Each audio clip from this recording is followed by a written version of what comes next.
Hello friends, today in this video I will show how to enable background Wi-Fi scanning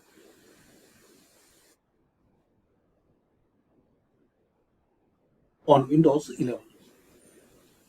So firstly, search here services, open services. Here guys you will see a list of services. Press W key.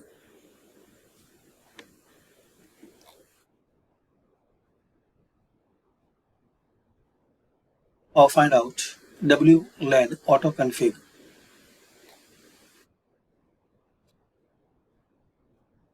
This one. Double click on it.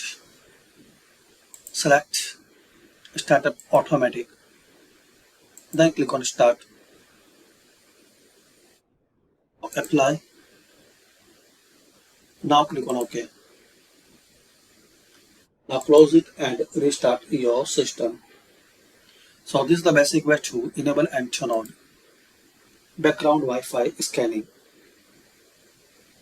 Thanks for watching.